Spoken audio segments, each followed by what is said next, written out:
Political participation now, it's more about the numbers of women in parliament or the numbers of women who are in leadership. So feminism challenges this understanding of political participation to say it's not about the numbers, but rather how does women or female representation transform social injustices, transform and ensure equality.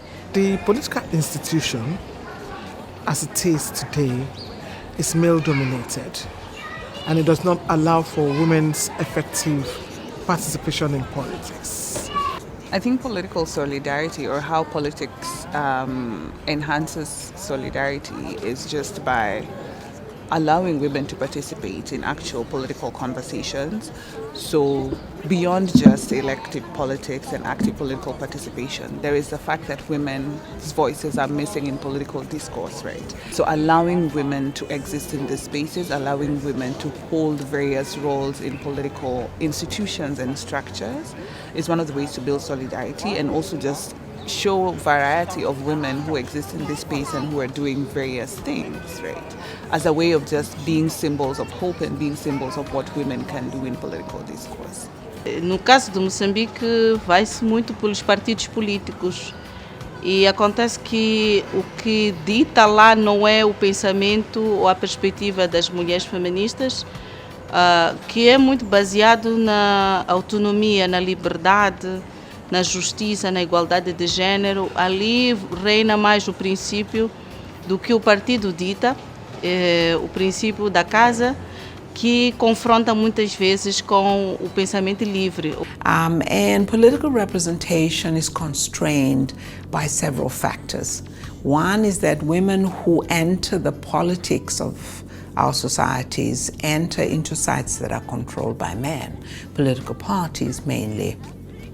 And these political parties or movements that become political parties, as in the case of liberation movements that have become political parties, these political parties are androcentric.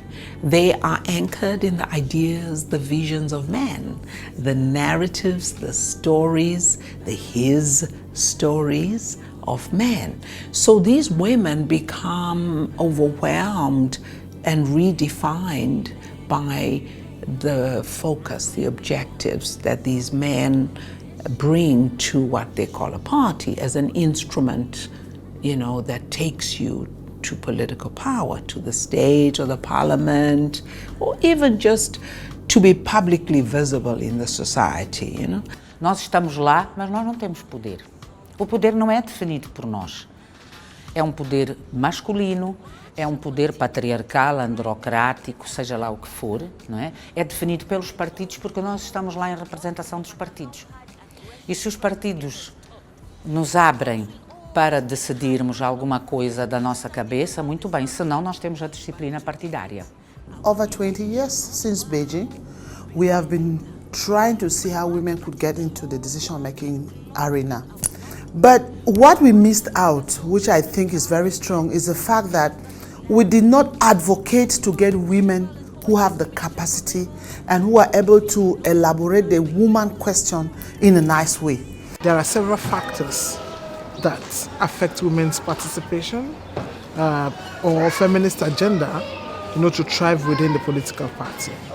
The first is patriarchy. If you look at the electoral laws and the electoral system, they are not in any way inclusive. They are systems that are biased, towards the male hegemony. Acredito que no nosso contexto ainda estamos longe de conseguir que as feministas possam participar sem serem entendidas mal ou serem entendidas como talvez rebeldes ou da oposição por trazerem aqueles que são os seus pensamentos genuínos, né?